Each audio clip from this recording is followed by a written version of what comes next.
Questa trasmissione è offerta da Banca di Credito Cooperativo di Staranzano e Villesse.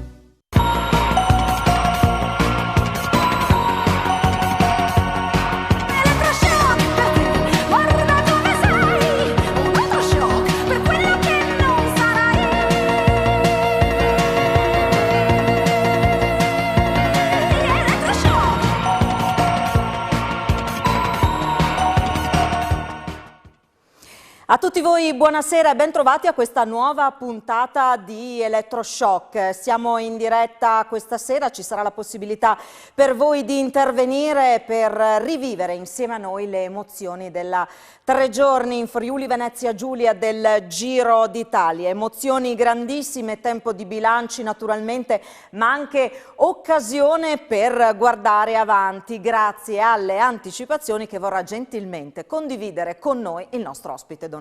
Salutiamo subito Enzo Cainero, grazie per essere con noi Enzo. Grazie a voi, grazie a voi. Buonasera Enzo Cainero, e poi come vi abbiamo raccontato tante volte in questi giorni, una competizione sportiva ma soprattutto un evento per il territorio vissuto da tutti i paesi attraversati dalla Corsa Rosa, ma non solo, in grado veramente di mobilitare intere comunità, tanti volontari, e quando affrontiamo questo tema non possiamo non parlare della protezione civile, sempre in prima linea anche in questi eventi. Protezione civile rappresentata questa sera in studio dal direttore regionale della protezione civile, appunto Amedeo Aristei. Grazie anche a lei per essere qui con noi.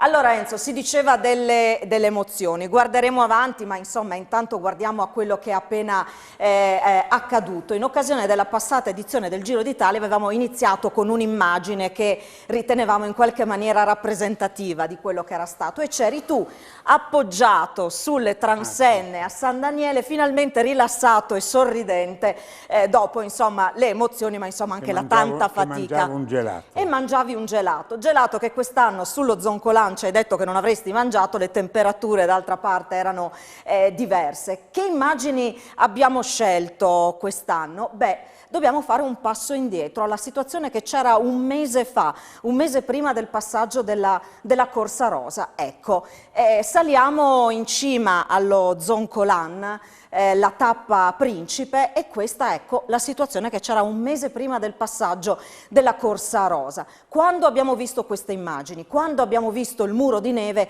tutti quanti abbiamo pensato: ma davvero in un mese ce la faremo a sistemare tutto? Enzo Cainero ha detto sì, ce la faremo. A quel punto nessuno ha più dubitato e ce l'abbiamo fatta davvero. Sì, in effetti quando io, che sono 50 anni più, che sono in zona Zoncolan per vari motivi, non avevo mai visto una roba del genere. Mi ero preoccupato, però non devi far trasparire preoccupazione, perché se sei tu preoccupato gli altri abbandonano. Quindi ho chiesto massima collaborazione, abbiamo fatto quella riunione di cui si vedevano le immagini in cima alla Zoncolan e abbiamo detto partiamo assolutamente, e grazie a FOG Strade, a Promoturismo e alle imprese che abbiamo avuto con piacere, nostre collaboratrici, siamo partiti in una situazione molto difficile, perché, e questo l'ho imparato molto tardi, era neve invernale, neve molto dura, compattata sotto, per cui abbiamo avuto alcuni problemi. Ce l'abbiamo fatta perché qui vedete lo sgombero solo della parte relativa alle strade, però poi c'era tutto lo sgombero relativo ai parcheggi, alle zone dove abbiamo dovuto porre tante macchine il giorno del Giro. Era obiettivamente difficile, però la voglia era tanta, bisogna crederci, stimolare a lavorare, e abbiamo superato, vedete, queste sono immagini, ecco, questo è il compattamento della neve sotto molto dura, molto intensa.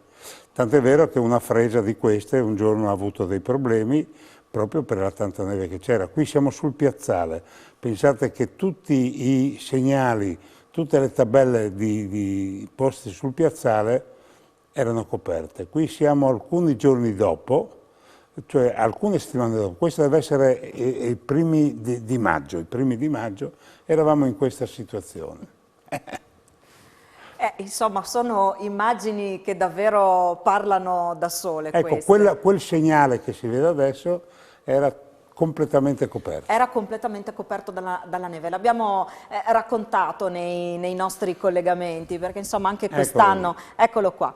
Qui adesso si vede, questo era completamente coperto dalla neve e prima la preoccupazione era legata alla neve, poi ci si è messa anche la pioggia perché non ci siamo fatti mancare davvero niente, perché il problema appunto non era solo la strada da liberare per i ciclisti, ma sappiamo quanto il Giro movimenta, quante persone e anche quanti mezzi movimenta, e su questo so che quest'anno hai avuto insomma qualcosa da ridire, e bisognava liberare spazio anche appunto per tutto ciò che è collaterale, diciamo, ai ciclisti. È vero, perché in questa salita da Sutrio ci sono molti spazi legati a prati, a disponibilità di aree per parcheggiare che nel 2003 erano completamente pieni. Pensate che nel 2003 abbiamo stimato dai 40 a 50 mila persone su quel versante. Però non potevamo entrare quest'anno, anche dove le abbiamo liberate, il fango, rischiavamo di dover utilizzare più trattori che altro per tirare fuori le macchine, per cui è stato molto impegnativo e deve aprire gli occhi per il futuro, perché queste esperienze, se non aprono gli occhi su quello che può succedere con un Giro d'Italia che non è più quello di 5 anni fa, di 10 anni fa o di 15 anni fa, in termini di presenze, di strutture, di macchine, di tutta una serie di situazioni, dobbiamo valutarlo bene, altrimenti lo Zoncolan, non dico, non esagero adesso, attenzione, potrebbe rendersi quasi impraticabile perché non ci sta, non ci sta.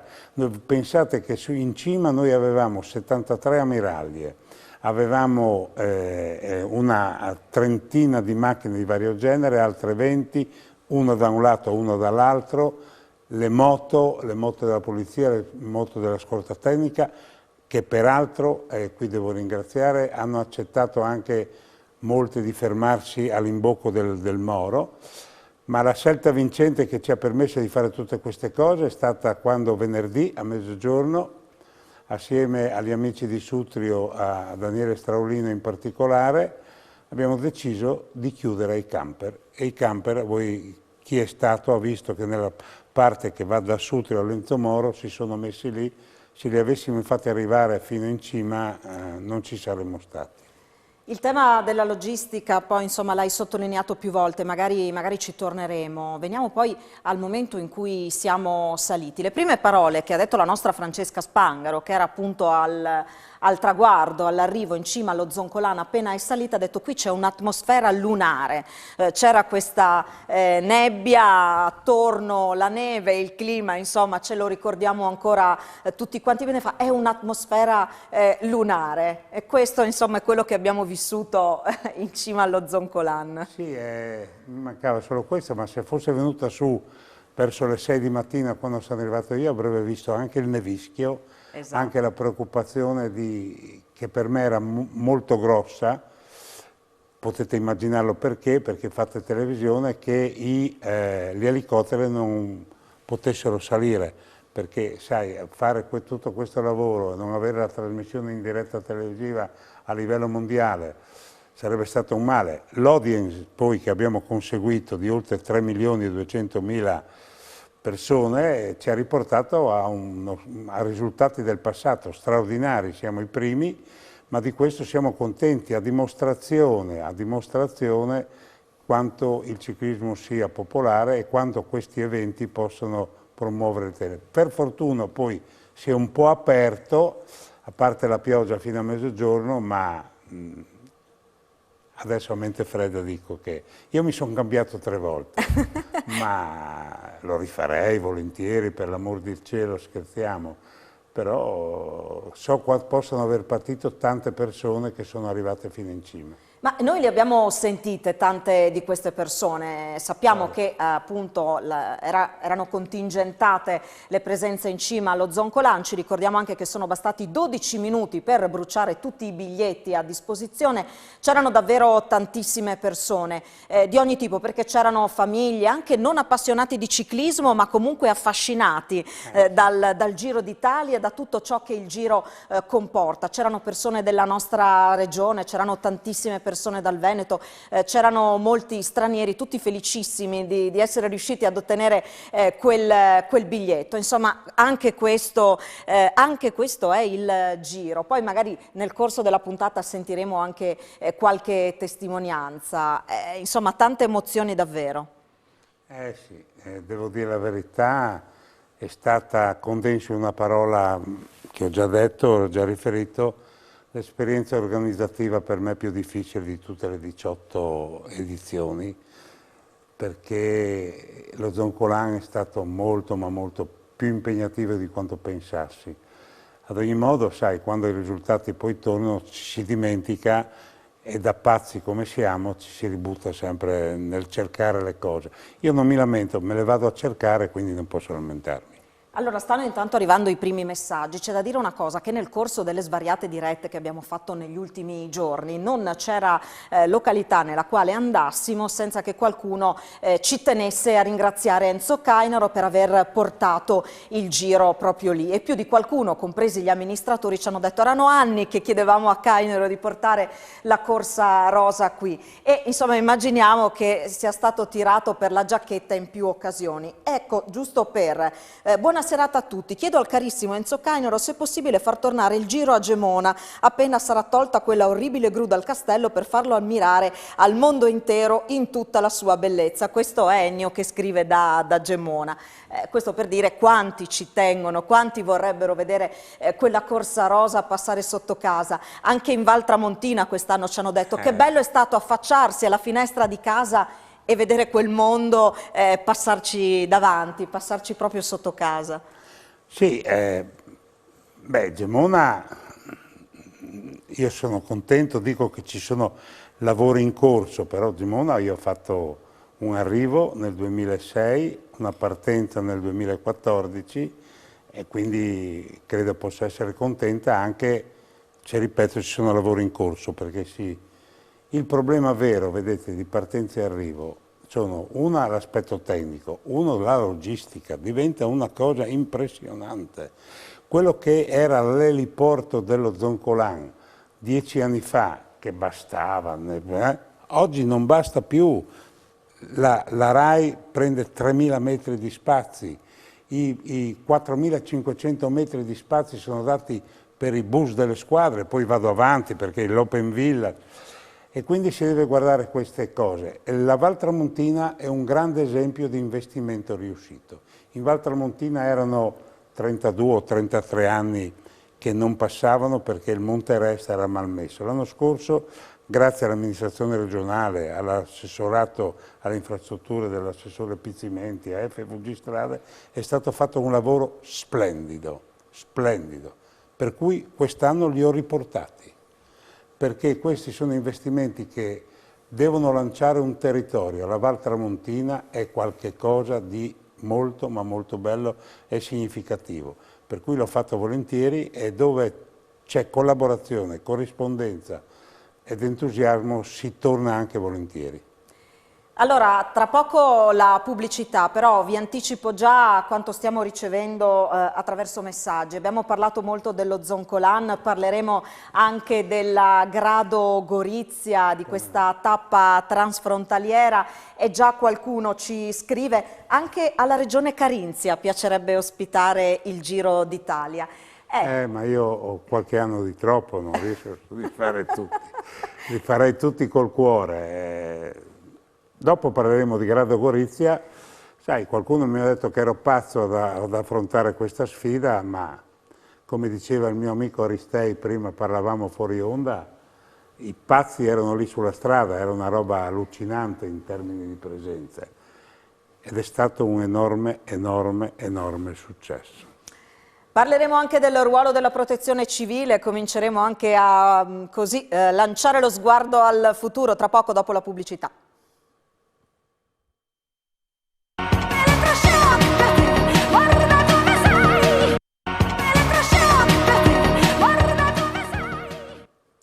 Rieccoci nuovamente in diretta con Elettroshock, vedete in sovraimpressione il numero di telefono, se volete mandarci sms, messaggi WhatsApp, ne stanno già arrivando diversi. Allora abbiamo parlato del giro, di tutto ciò che mobilita sul territorio, ma insomma facciamoci raccontare anche quanto è stato fatto dai volontari, quanti di loro hanno operato sul territorio per questo grandissimo evento accolto sempre con grandissimo entusiasmo dal territorio. Vado allora da Aristei per farci un po' raccontare anche questo aspetto del giro. Allora, noi diciamo complessivamente abbiamo impiegato circa 1000 volontari. In particolare nella tappa dello Zoncolan sono stati 540 di 75 gruppi comunali diversi. Importante è stata però la presenza quest'anno del soccorso alpino, perché ha dato diciamo, una mano anche dal punto di vista della presenza sanitaria, avendo distribuito i 10 defibrillatori che avevano a disposizione lungo il percorso e dando così diciamo, la presenza di punti di soccorso avanzato per eventuali necessità di questo tipo. Chiaramente non erano gli 800 del 2018 quando abbiamo creato quel famoso cordone umano, naturalmente le presenze quest'anno erano contingentate, quindi anche i volontari diciamo, erano di meno, però una presenza importante anche perché questa presenza è stata poi come dire, affiancata da tutti gli altri impegni che abbiamo in ambito pandemico e anche nell'ambito delle altre emergenze che ci hanno visto in quest'anno molto presenti. In totale infatti abbiamo avuto più di 71.000 giornate uomo lavorate dai volontari, un vero record, non si era mai registrato un totale così elevato. E quindi ancora una volta la protezione civile, i volontari in particolare, che vanno sempre ringraziati perché i ringraziamenti per loro non sono mai abbastanza, hanno garantito anche questa volta un supporto all'organizzazione fondamentale e hanno consentito di come dire, garantire tutto in sicurezza e gestire con tranquillità la situazione logistica. Abbiamo parlato tanto dello Zoncolan, possiamo buttare un attimo l'occhio sul Monte Lussari? Sì, sul Monte Lussari noi stiamo lavorando perché abbiamo diversi appalti, una parte sono per la messa in sicurezza, ma ci è stato affidato anche l'appalto per la realizzazione proprio del manto stradale, che stiamo ancora studiando il tipo di materiale, che dovrebbe essere un materiale naturale in grado compatibile con l'ambiente particolare su cui verrà posato.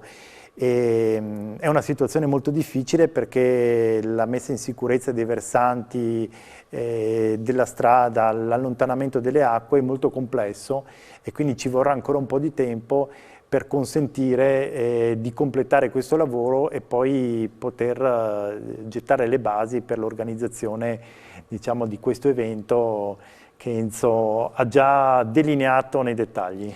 Ecco, allora Enzo, inimmaginabile portare sul Lussari 70 ammiraglie. Che cosa si potrebbe fare sul Lussari? Lussari, innanzitutto mi piace dire e ho soddisfazione di dire che sarebbe un obiettivo molto ambito a livello nazionale. Secondo, sul Lussari bisogna garantire quello che può essere considerato l'aspetto più bello, cioè l'aspetto naturalistico, l'aspetto ambientale. Io sono molto chiaro nel dire che sarebbe sicuramente molto più difficile ancora dello Zoncolan, perché non abbiamo nessuna strada di uscita se non la funivia, per cui si può fare solo a due condizioni sotto l'aspetto operativo: che salgano solo le moto e che la gara sia una cronometro. perché il gruppo non lo tiene, perché poi si può scendere solo con la funivia, ci sono le biciclette, ci sono gli atleti, se è bel tempo tutto si dimentica, ma se piove o tira vento diventa difficile. Però anche per me, se dovessimo riuscire, e con Amedeo Aristei ci stiamo lavorando, andremo a fare un nuovo sopralluogo adesso, lo dico apertamente, senza nessun timore, sarebbe il coronamento di tutti gli anni della mia organizzazione. Fare il Lussari è veramente difficile. Sicuramente già di per sé un simbolo il Monte Lussari, insomma portarci il giro sarebbe straordinario. Qui ci continuano ad arrivare messaggi, questo è quello che ci ha inviato Claudio. Buonasera, un grazie di cuore al dottor Cainero per quello che ha fatto e continua a fare per la nostra regione. Meriterebbe un riconoscimento da parte dei vertici regionali, se non altro perché porta le immagini della nostra regione in tutto il mondo facendo enormi sforzi organizzativi. Beh, l'immagine del Lussari sarebbe veramente un coronamento. Insomma, adesso accontentiamoci di quello che abbiamo. No, io devo dire a proposito, in risposta di questo messaggio, che ringrazio lo spettatore, io ho dato moltissimo in questi 18 anni, chi mi è vicino lo sa, ma ho anche ricevuto tanto e quindi io sono molto grato al Friuli, alle mie 7 cittadinanze onorarie, che mi porto dentro di me con orgoglio e soddisfazione, quindi lo faccio con piacere. Guardate, anche lunedì un importante amministratore di altra regione mi ha chiesto se andavo a lavorare per il loro Giro d'Italia. Io ho detto che se devo fare qualcosa la faccio per la mia terra e basta. Che regione era? Non si può dire. Una è vicina e una è lontana. No, Cainero lo vogliamo qui. E ancora altri messaggi. Questo telespettatore ci manda una foto di Cainero alla partenza di Grado e gli dice: fategli i complimenti per la sua voglia, la sua grande voglia di portare il Friuli Venezia Giulia nel mondo, per far conoscere quello che il popolo friulano ha fatto per sgomberare la neve sullo Zoncolan. Siamo grandi noi friulani per la fratellanza che ci lega. Fuarce Friul, siamo unici, e continuano ad arrivare, ecco, diversi messaggi per congratularsi con Enzo Cainero per quanto è stato fatto. Io pregherei la regia, visto che insomma in queste giornate abbiamo davvero raccolto tante testimonianze, di sentirne alcune davvero simpatiche che abbiamo ecco, riassunto in una clip. Vediamole insieme.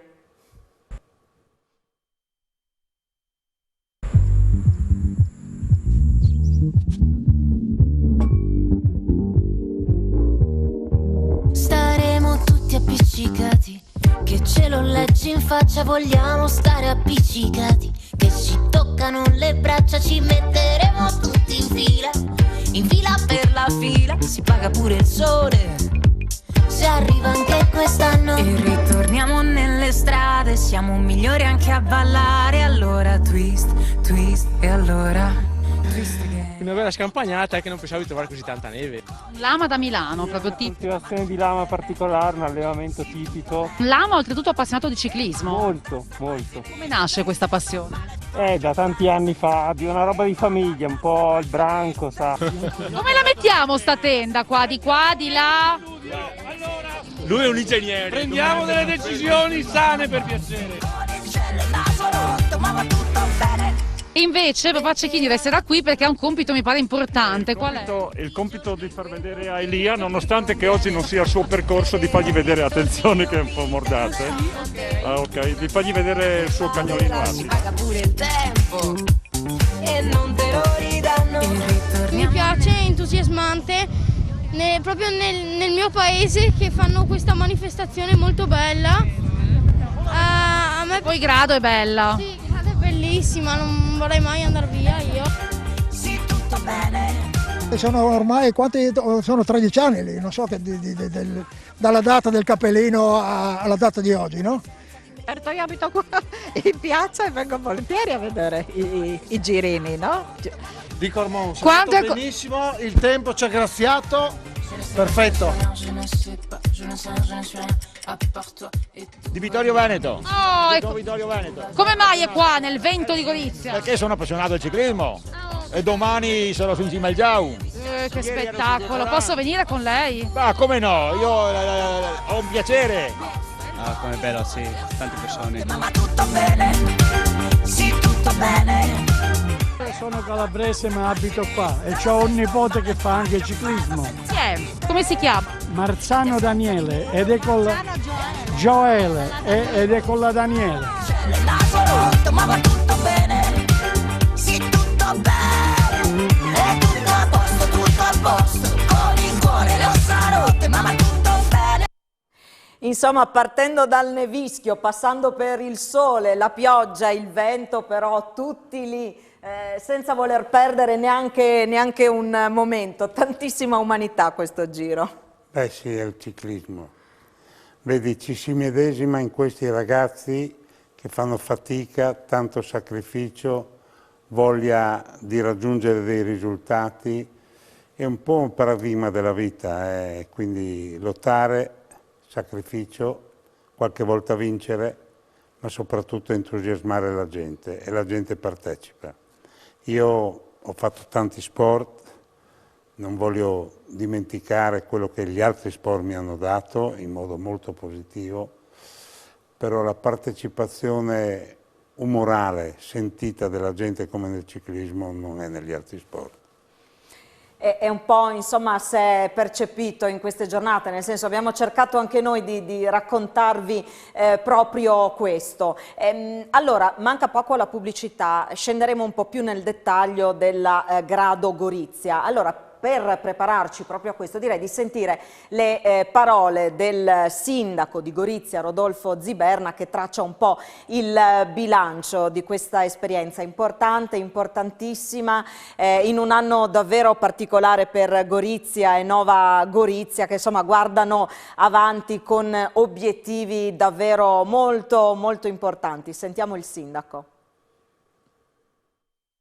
E il bilancio, mi riferisco per quanto riguarda la mia tappa, ma per tutte le tappe del Friuli Venezia Giulia è analogo, il bilancio è assolutamente entusiastico, assolutamente positivo. Pochi mesi dopo la designazione ufficiale da parte della Commissione Europea di Nova Gorizia e Gorizia a capitale europea della cultura, questo grande regalo, anche tappa di arrivo di questo giro stupendo. La tappa che è partita domenica alle ore 13 da Grado ha fatto vedere in tutto il mondo, ripeto in tutto il mondo, della nostra laguna, Grado, il Carso con Sagrado, Gradisca, Mossa, San Lorenzo, Capriva, Cormons, il Coglio Goriziano, il Coglio Sloveno. Abbiamo potuto attraversare, perciò sconfinando la Slovenia, entrare in quella piazza transalpina, piazza Europa, carica di simbolismo, davvero un tripudio di bandiere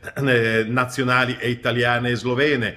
Io devo soltanto ringraziare, ovviamente, oltre che il patron Enzo Kainer, una vera e propria macchina da guerra da ogni punto di vista, un grandissimo organizzatore che ci mette, oltre che le sue competenze, le sue conoscenze, le sue relazioni, un grande cuore e un grande entusiasmo in tutto quello che fa, ma anche il suo collaboratore sul nostro territorio, quello che poi ha studiato il percorso nei minimi dettagli insieme a Enzo. Mi riferisco a Edi Rea. È un grande professionista internazionale del calcio, ma anche uno che ama la nostra terra, la cui famiglia è tipicamente transfrontaliera, ecco perché parla italiano, parla sloveno, parla friulano. Ringrazio la macchina comunale che è rimasta sotto stress per parecchio tempo, ringrazio naturalmente le forze dell'ordine, ma ringrazio il pubblico, davvero, che è stato in campo, si direbbe, il 12° giocatore. Queste erano le parole del sindaco di Gorizia Ziberna. Facciamo una pausa per la pubblicità, tra poco.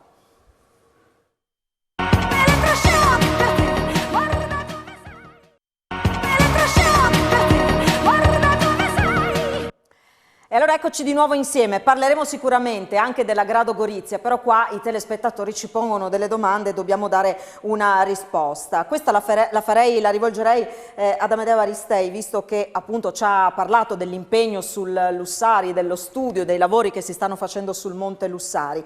Ci chiede Sergio, una domanda tecnica, che tipo di percorso sarebbe la salita sul Lussari? Distanza, pendenza? Beh, sicuramente di pendenza, perché a parte un tratto iniziale in piano, poi la strada inizia a salire e sale forte nell'ultimo tratto, poi dove si arrampica lungo la pista di sci, raggiunge delle pendenze veramente importanti, vicine al 20%, quindi è una salita lunga, difficile e veramente impegnativa. Questo per dare una risposta a Sergio che ci chiedeva indicazioni, e poi questo messaggio non posso non leggervelo. Non si firma il telespettatore che l'ha scritto, però ci dice: se facessi 6 al Super Enalotto finanzierei la completa sistemazione della stupenda strada del Crostis. Cainero se lo meriterebbe. È un bellissimo messaggio. Grazie e grazie. Posso dire solo questo. Sì, sul Crostis c'è da fare, se si vuol fare, e io sapete quanto ci ho tenuto a farlo e si poteva farlo. Un giorno, se avrò tempo di scrivere la vera verità del Crostis, lo farò. Ci vuole un intervento coraggioso e completo. Però troppi poi parlano e dicono cose che non condivido. Ok, quindi insomma non basta il 6 al Super Enalotto. No, se c'è il 6 Enalotto lo affronto. Superiamo tutti. Lo affronto volentieri. Bene, quindi nel caso, ecco, siamo qui a disposizione. Una domanda per Cainero: perché non pensare ad una cronometro Gemona-Sacile, anche se lunga, tutta in discesa, a livello turistico, con la linea ferroviaria storica, treno a vapore? Un sogno. Impraticabile. Impraticabile. Perché quando si fa una cronometro bisogna pensare agli effetti di chiusura delle strade. Una cronometro dura una giornata intera e bisogna ricercare delle strade specifiche. Perché il Lussari sarebbe l'ideale per una cronometro? Perché innanzitutto per 6-7 ore vedi Lussari in tutto il mondo, in tutte le sfaccettature, e non interferisci con nessuno, perché svegliamolo Amedeo, noi partiremmo da Tarvisio, faremmo la ciclabile e entreremmo a Valbruna. Quindi più di così cosa devo dire? E qui cominciamo ad avere delle notizie particolarmente interessanti. Bisogna valutare tante cose, no? Perché oggi vedete, chiudere delle strade in giornate di lavoro è molto difficile. Forse faccio una piccola digressione dicendo, se qualcuno è stato attento, ha visto che molte delle mie tappe, non tutte ma quasi tutte, sono sabato e domenica. E questo fa parte della credibilità che abbiamo ottenuto a Milano per poter chiedere, grazie anche ai volontari di cui parlava Amedeo Aristei. Cioè, ci sono tanti risvolti che vanno visti in una selezione. Fare una tappa infrasettimanale è già molto più difficile di una tappa festiva o prefestiva, quindi ecco perché dico che è impraticabile. Allora, sul Lussari abbiamo detto e abbiamo anche dato qualche anticipazione. Veniamo alla Grado Gorizia, quello che è successo quest'anno, e poi anche qui si comincia a fare qualche ragionamento per il futuro. Ma io dico la verità, quando ho fatto le Valli del Natisone ero stato messo così allerta dicendo stai attento, invece le Valli del Natisone mi hanno dato soddisfazioni immense e sono grato a quella gente.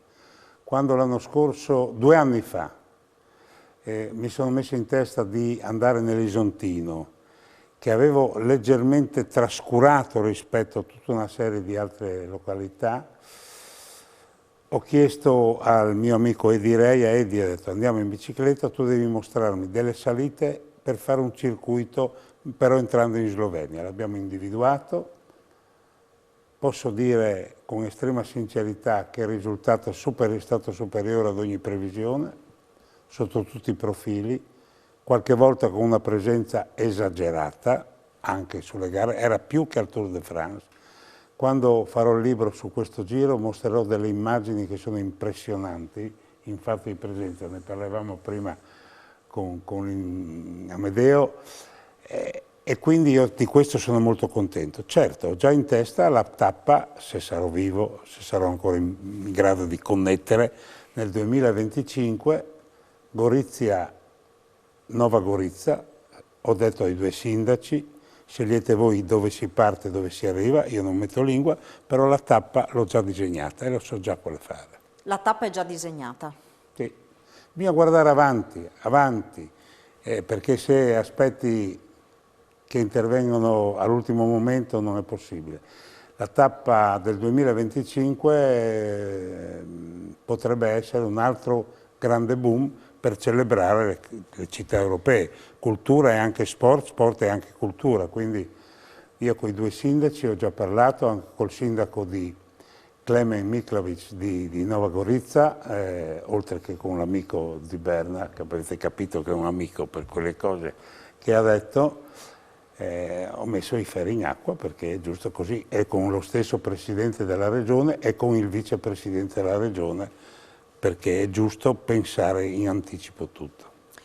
Leggo questo messaggio e qui insomma viene fuori un po' di amarezza. Buonasera, sono convinto che il nostro Alfiere De Marchi avrebbe vinto a mani basse la tappa Grado Gorizia, anche perché lui queste strade le conosce a memoria. Peccato davvero, speriamo guarisca al più presto. Eravamo tutti pronti ad aspettarlo qui in Friuli, non è andata davvero come lui avrebbe voluto, come avremmo voluto tutti noi.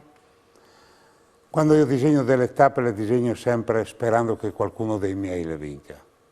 Fino adesso ci sono andato vicino solo con Pellizzotti, che è arrivato secondo sullo Zoncolan nel 2014. Io a tutti e 4 i corridori friulani prima di partire al giro mando sempre dei messaggi. Alessandro ho scritto un certo messaggio, tutti mi rispondono, devo dare atto di questo. Ero molto contento di questa sua maglia rosa, effettivamente questa tappa di Gorizia era una tappa a lui adatta. L'ho sentito anche dopo l'incidente e logicamente sai vincere. Mi sarebbe piaciuto immensamente, non lo so, perché è una tappa dura, difficile, e poi gli incerti del mestiere e le situazioni nascono all'improvviso. Sandro ha tutto il tempo per riprendersi, in bocca al lupo, di nuovo. Io gli ho scritto lottare, sacrificio e poi vincere. Questo era il mio messaggio primo che gli ho fatto.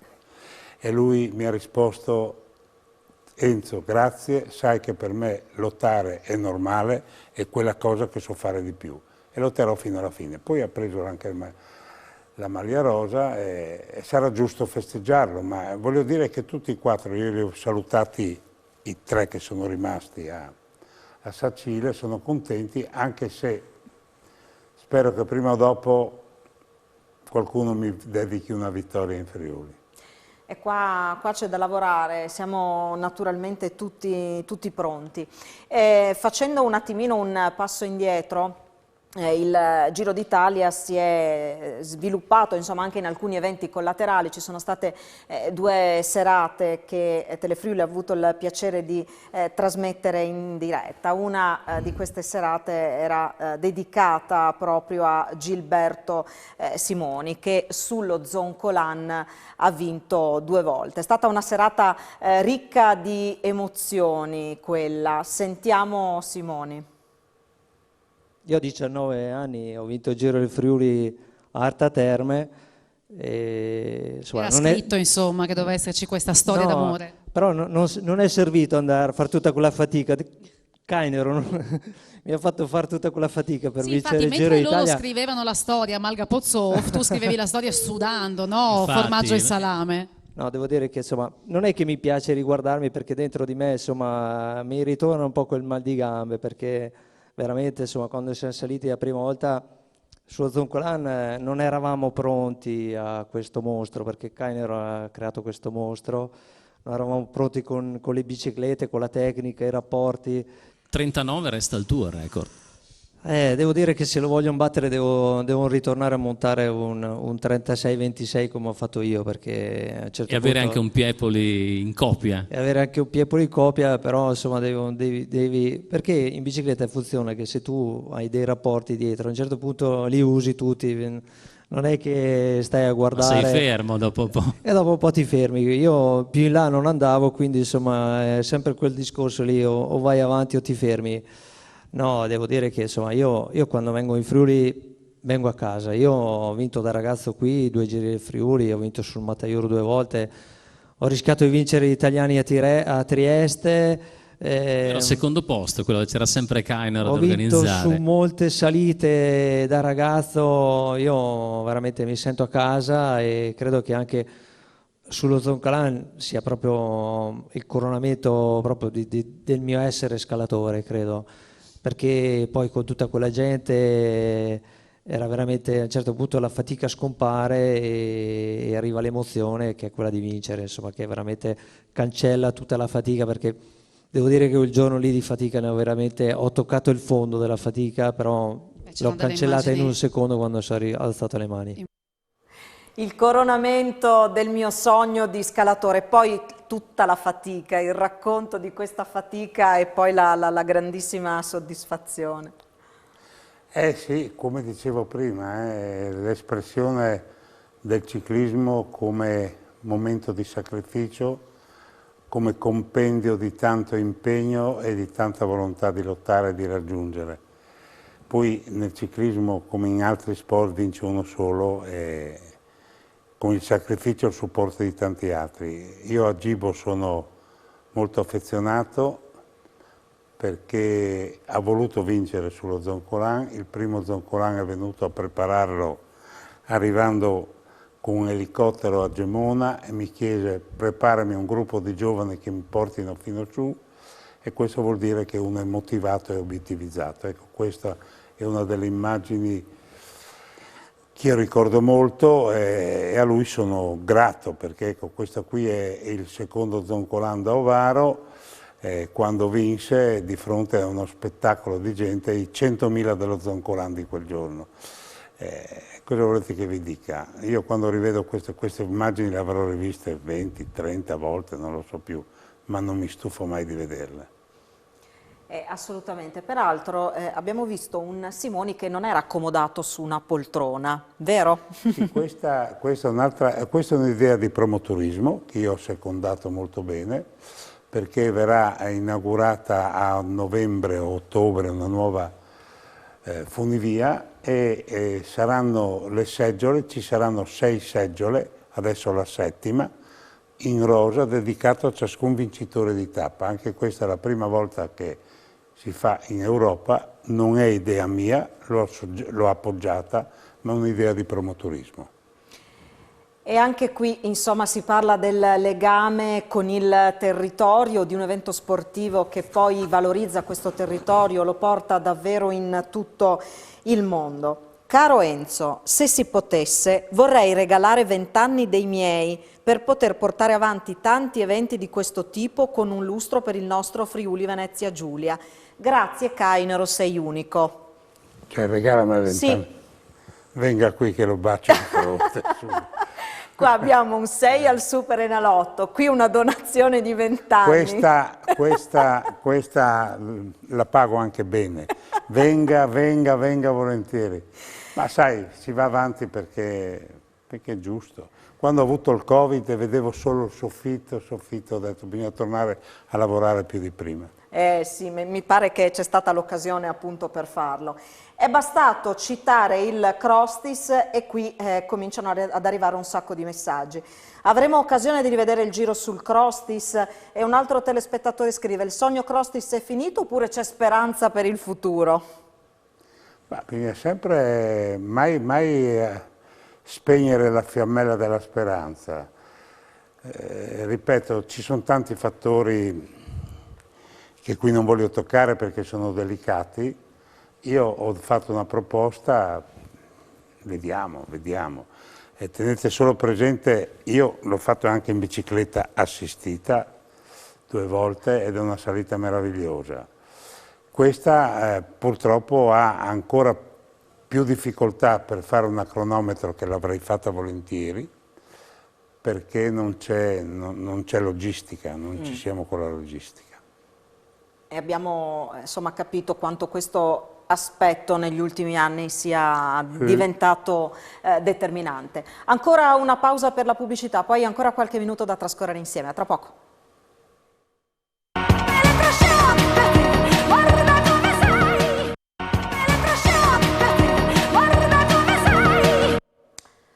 Eccoci di nuovo insieme con Elettroshock. Guardando poco fa le immagini della serata al Teatro di Tolmezzo con Simoni, mi è venuto in mente un passaggio proprio in finale di serata. Era il momento dei saluti e Cainero ha accennato a una possibilità per il futuro e adesso ci scrive un telespettatore, Stefano: complimenti a Enzo per il gran lavoro, io aspetto sempre fiducioso che si possa fare la forca di pani da Voltois.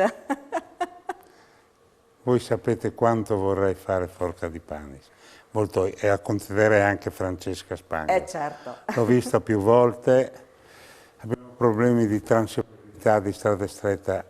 Forca di pani, credo che in Friuli pochissimi la conoscono, pochissimi.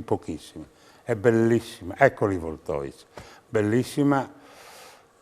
Tenterò ancora una volta di inserirla perché mi piace, turisticamente molto valida e quella gente lì se lo merita. E qui insomma c'è una manifestazione di interesse che è già tantissimo, l'abbiamo insomma sentita ripetere nel tempo, chissà che non si riesca. Allora vado un attimo da Aristei, abbiamo ancora qualche minuto a disposizione, insomma abbiamo sentito parlare anche del Crostis, sul Crostis che ci può dire? Ma abbiamo fatto un sopralluogo con Enzo e abbiamo verificato la logistica, in effetti c'è poco spazio per un arrivo impraticabile e quindi bisogna trovare un'altra soluzione. Noi comunque siamo a disposizione come sempre, sia con i volontari che per tutta la parte dei lavori che saranno necessari per affrontare questo passaggio, questo arrivo. Sicuramente ci sarà un gran lavoro da fare.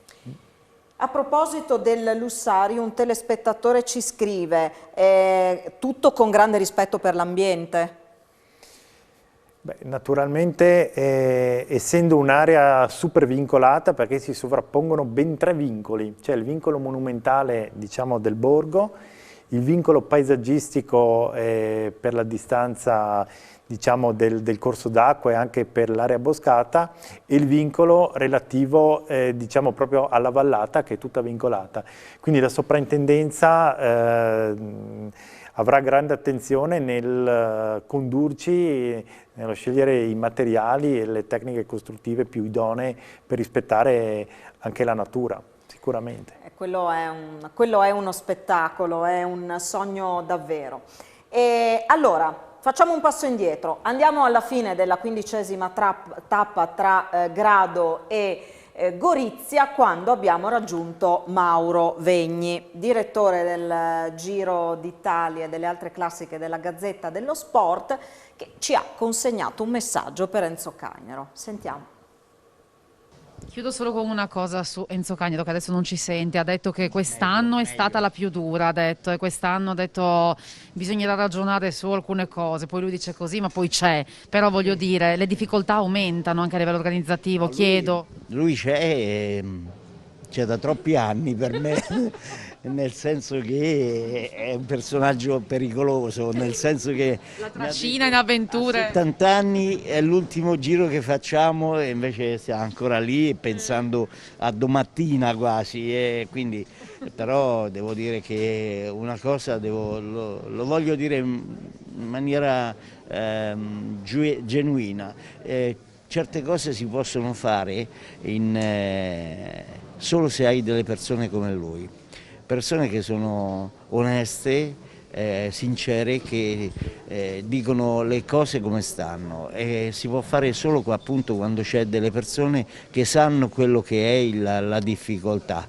La difficoltà dello Zoncolan di quest'anno è chiaro, la neve in qualche modo ci ha un po' messo in difficoltà perché non c'erano gli spazi che normalmente c'erano. Quando lui dice dobbiamo rivedere un po' qualcosa, parla appunto della definizione degli spazi. Perché? Perché chiaramente lo Zoncolan diventa sempre il cuore centrale di un giro e gli spazi forse sono ridotti per quello che invece si vorrebbe fare. Poi quest'anno abbiamo fatto la scelta di tornare dal versante di Sutrio, che per me è molto bello, però sai, siamo ben combattuti perché anche uscire dal tunnel prima del versante di Ovare e vedere quella è tanta roba veramente, tanta roba veramente. È tanta roba veramente, bellissimo.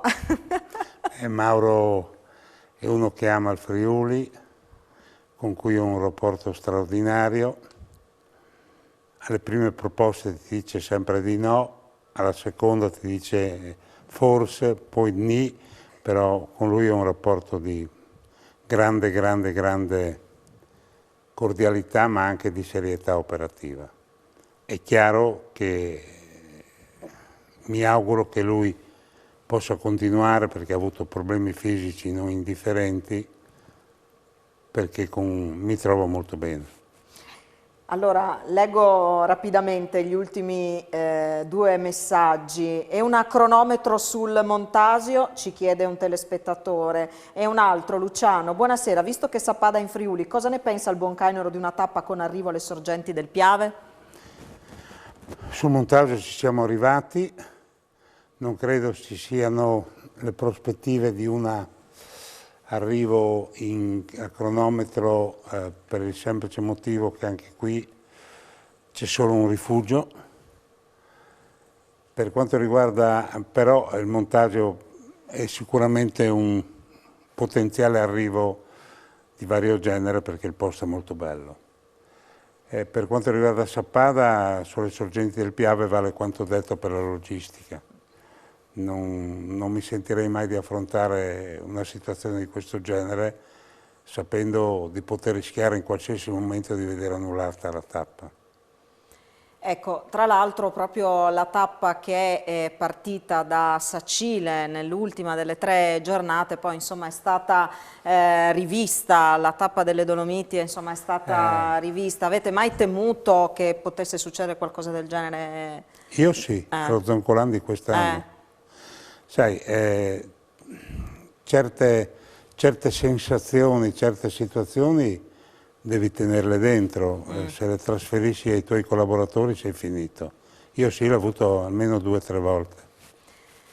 Almeno 2 o 3 volte? Sì. La situazione... Sì. Quando ero a Sacile, quando c'è stata la riunione con la giuria e con gli uomini di RCS, ho provato sincero dolore per quegli organizzatori come me che si vedevano tagliare il Fedai al Pordoi.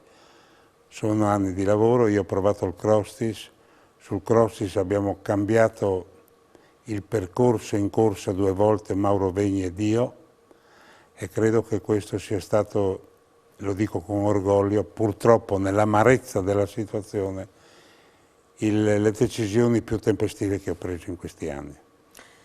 Insomma, questo ci si trova a vivere anche durante il Giro d'Italia. Vado da Amedeo Ristei. Insomma, abbiamo visto che di idee ce n'è davvero tante, le prospettive come sempre sono interessanti, il territorio continuerà ad essere al fianco di questo grande movimento che c'è attorno al Giro. Sì, noi con la nostra organizzazione, i nostri volontari siamo a completa disposizione e soprattutto i volontari sono sempre entusiasti di partecipare a questa iniziativa, in particolare quest'anno perché è anche un segno di ritorno alla normalità. E una delle, diciamo, più importanti manifestazioni che che sono arrivate dopo diciamo, l'impegno della pandemia, quindi sono stati particolarmente contenti di ritornare un po' alla normalità, alle cose che facevano diciamo, con maggiore frequenza. E questo è stato molto bello, davvero un grande segnale, nonostante insomma, le difficoltà che erano palesi, c'è stata la festa. Enzo, per concludere questa serata, cosa vuoi condividere? Che pensiero vuoi condividere con noi, con i nostri telespettatori?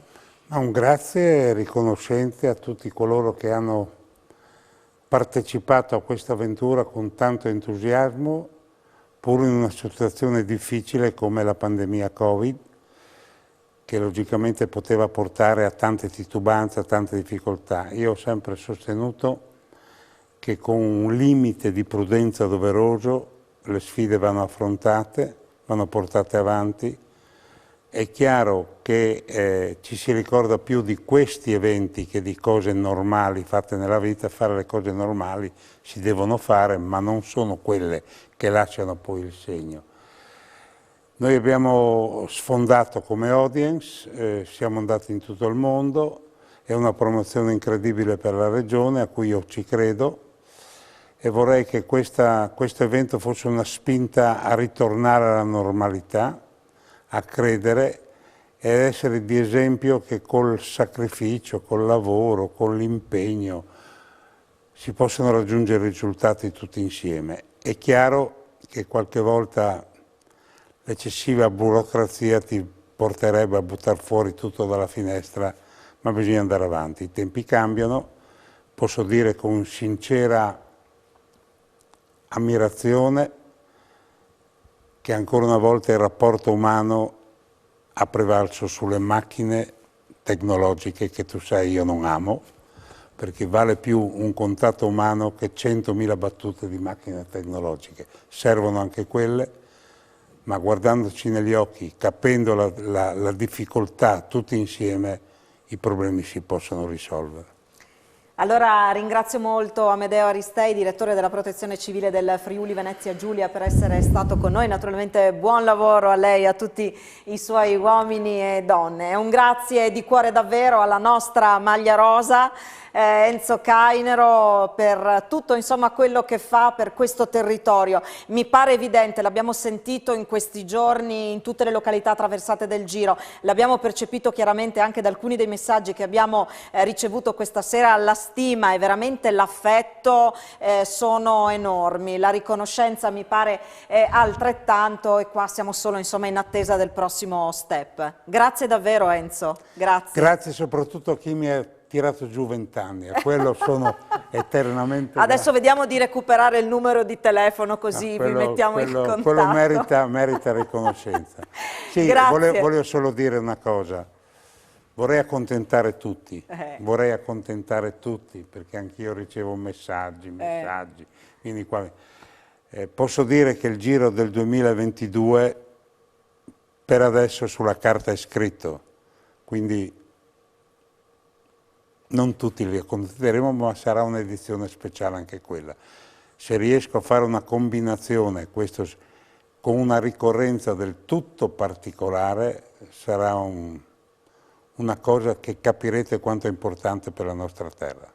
E con questo rebus che adesso andremo ad analizzare ci lasciamo. Grazie ai nostri ospiti, grazie ai tecnici in regia, a voi che ci avete seguito da casa. Alla prossima, arrivederci.